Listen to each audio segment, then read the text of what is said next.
Hello, it's good to see you.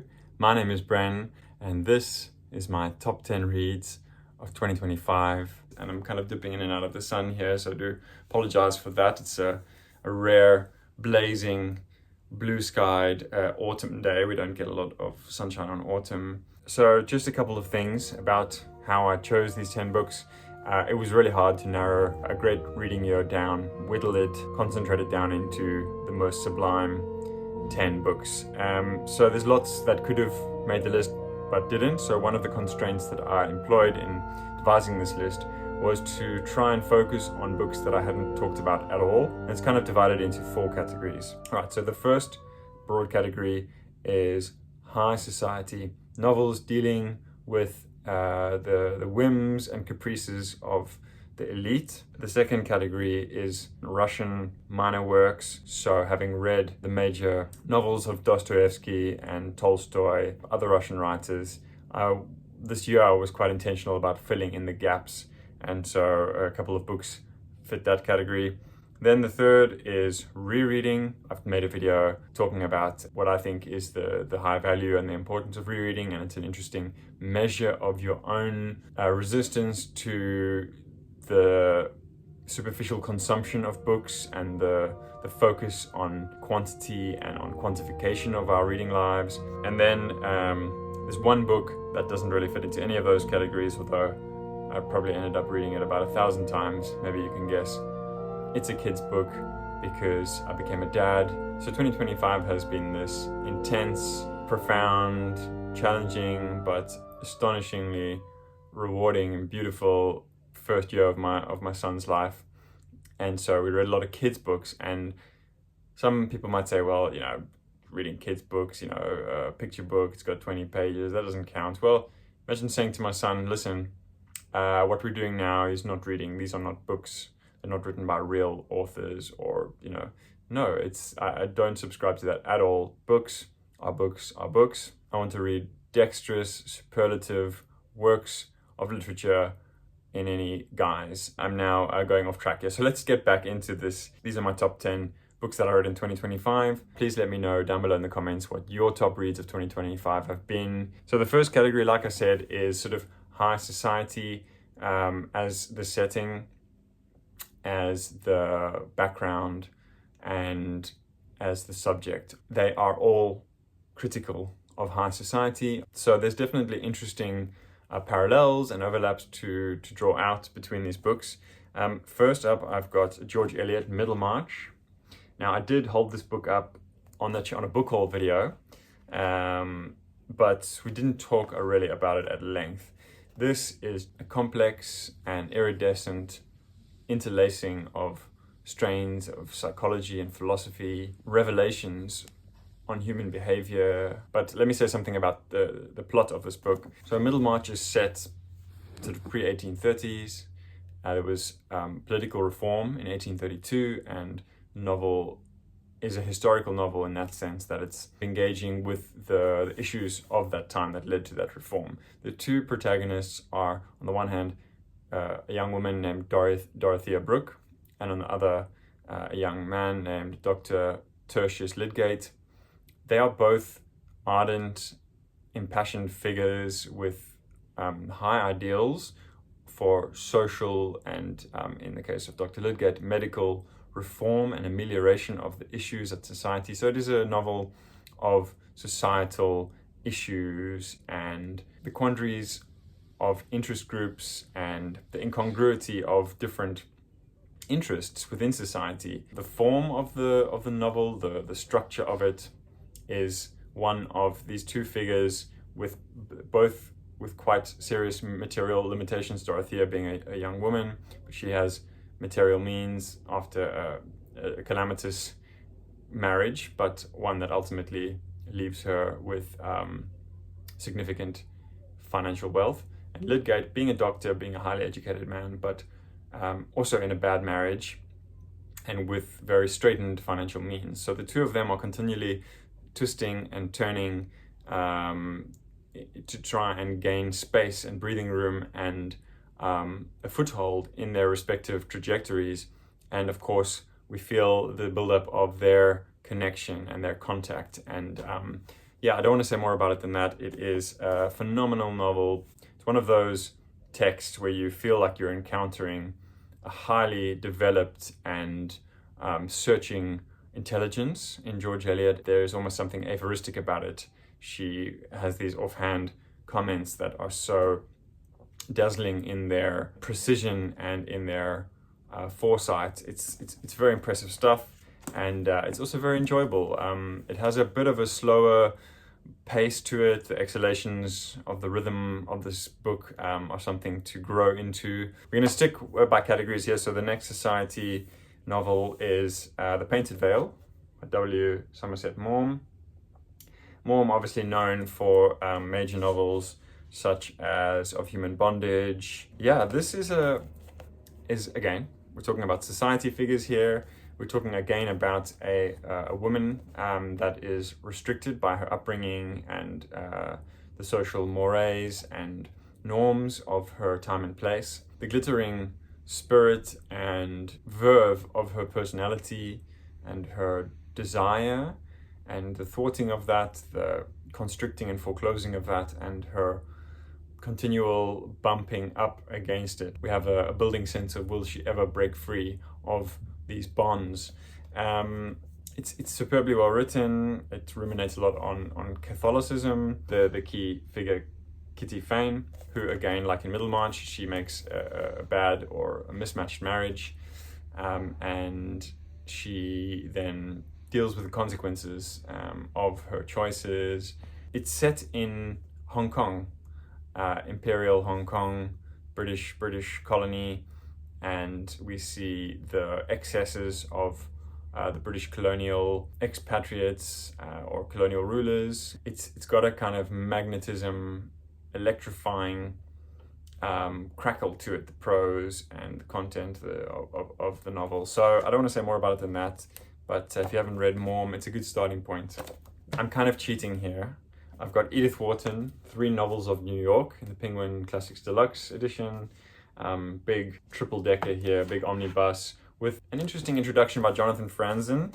I disagree quite strongly about some of his takes in the introduction. 3 Novels of New York. This is a good packaging because it is Edith Wharton at the height of her powers. There is a kind of conceptual and grammatical rhyming in these novels. I mean, the titles, The House of Mirth, The Custom of the Country, and The Age of Innocence.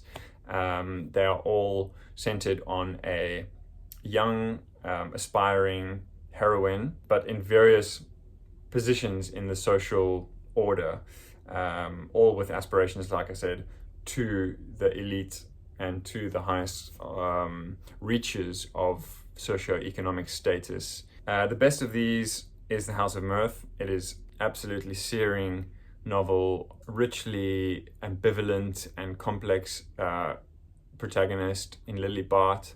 She's so alive on the page. She's so full of mystique and surprises, but real solidity as a character. Well-wrought formal patterning of this novel. We see Lily Bart going through these downward spirals as she continually is faced with perplexing personal choices about her potential marriage partners and other opportunities, and being a woman in this time, in the sort of late 1800s and sort of turn of the century. The Custom of the Country is one of the most unlikable protagonists, or antagonists we might say, that you could imagine. She drags her parents to New York and she then wants to marry into wealth. Her name is Undine Spragg. She's unforgettable and dazzling, but she is just has ice in her veins. There's something very serpentine about her character, sly and just void of human feeling almost, basically solipsistic and obsessively materialistic. And that the custom of the country is really Wharton's indignation about American culture. It lacks a bit of balance in its spite and vitriol. The Age of Innocence is a very symphonic and superbly wrought novel, plays very cleverly with the temporal dimension within a novel. Ethan Frome by Edith Wharton just absolutely delectable, glittering icicle that stabs deep into your heart. It is not a Frosty Minor novel as Jonathan Franzen gripes. It is absolutely not. I posit that this is a small, glittering, icy masterpiece. It is also sort of adjacent to high society. The narrator of Ethan Frome is a highly debonair and intellectual figure with a wide range of knowledge and references. Ends up in a sort of rural American backwater, very parochial place, and he goes there for some engineering job, and then he encounters the figure of Ethan Frome, who is at that stage an old man, and then he starts to stitch together eyewitness accounts of the story of Ethan Frome's life, and then he has an actual encounter with Ethan Frome's home life on a freezing, snowed-in night. And it's a devastating novel, pitch perfect. There's not a drop of water out of place. The next category is Russian, sort of minor Russian works from major Russian writers. This is a really interesting one, The Kreutzer Sonata by Leo Tolstoy. This one is translated by David Macduff. This is actually kind of late Tolstoy, very late. And for me, this is like his most Dostoevskian work of fiction, because it's got that frenzied consciousness, that character that has done something deplorable and unforgivable, and is then dealing with this scorched and lacerated consciousness and guilt. And it takes place on a train.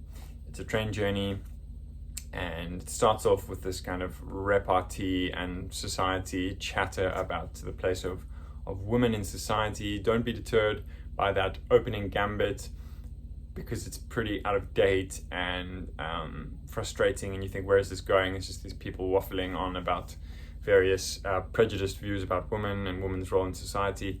But then we get through that first 10 or 15 pages, and then we get to the meat and potatoes of the story, which is this murderer regaling our narrator with the story of murdering his own wife. And that's not giving it away, because that is stated from the outset.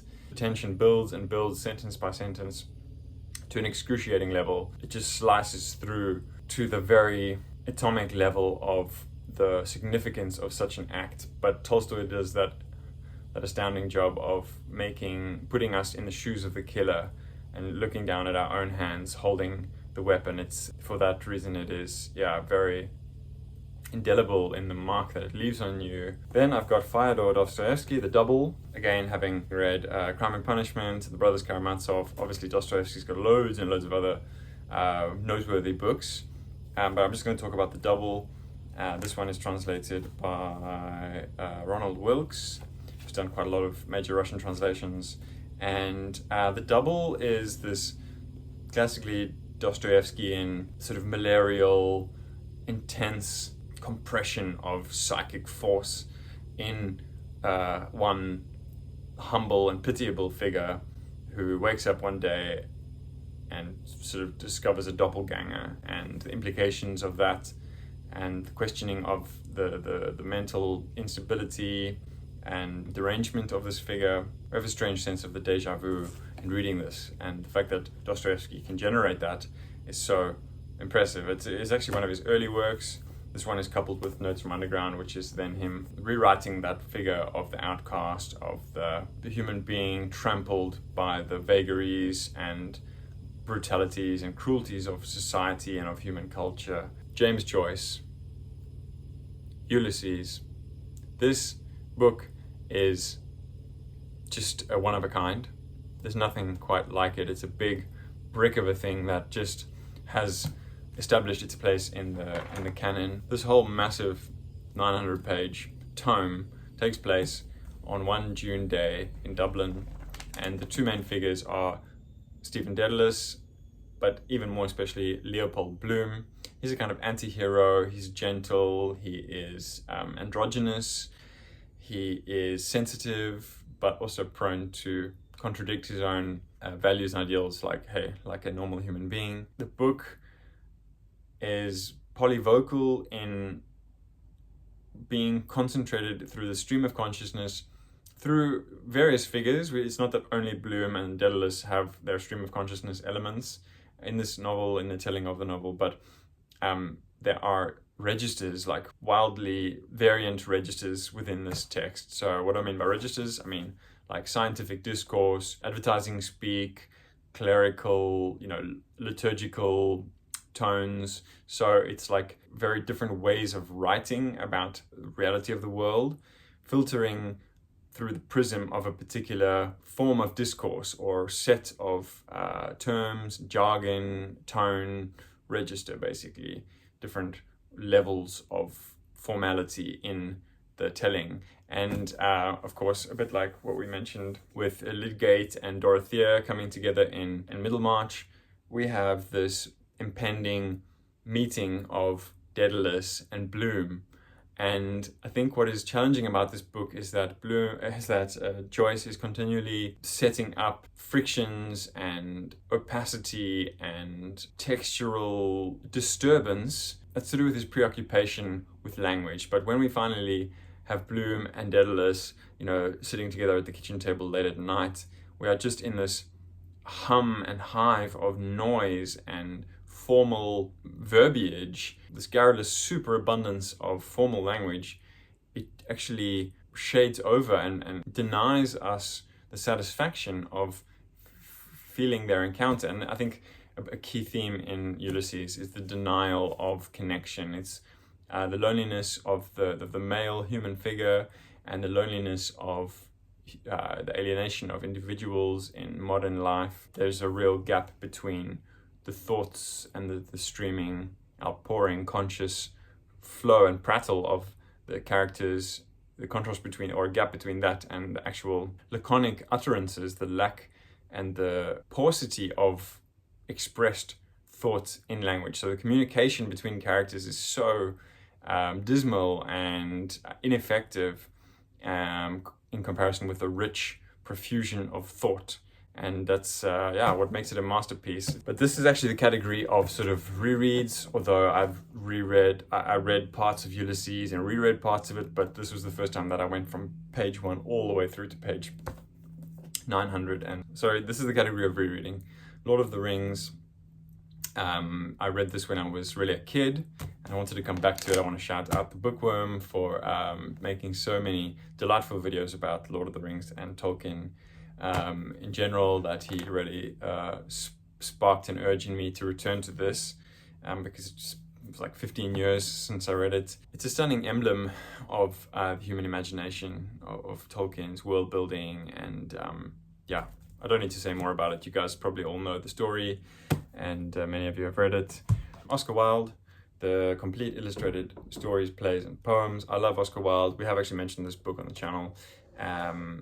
I used it as an opportunity to reread chunks of him. I didn't actually reread The Picture of Dorian Gray, but I reread quite a lot of the stories and poems. And it was just a pleasure to work my way through almost everything that Wilde wrote. This has got obviously Picture of Dorian Gray, all of the plays, which are just wonderful, especially Lady Windermere's Fan, An Ideal Husband, The Importance of Being Earnest, A Woman of No Importance, and all of the rest. Like I said in the introduction, I became a dad this year and last year, and I read a lot of books with my boy, and I just had to include one. And this was probably one of the handful that he just loved, and we just kept coming back to it over and over again. He's a bit tired of it now, luckily, because I'm a little bit tired of it too, but it's wonderful. This is Weirdo by Zadie Smith and Nick Laird. You know Zadie Smith, I'm sure many of you know her, but Nick Laird is actually her husband. So this was a sort of mom and dad, love offering for their 3 kids. It's a wonderful story of a judo playing guinea pig named Maud, and it's just it's really a lovely thing, illustrated by Magenta Fox. But hope you enjoyed the video. Thank you so much for watching. Let me know your top reads of 2025, 2026. I hope we all have an amazing reading year. But I'll speak to you guys all soon. Thanks for watching, and check out my Instagram if you would like to follow more of my content.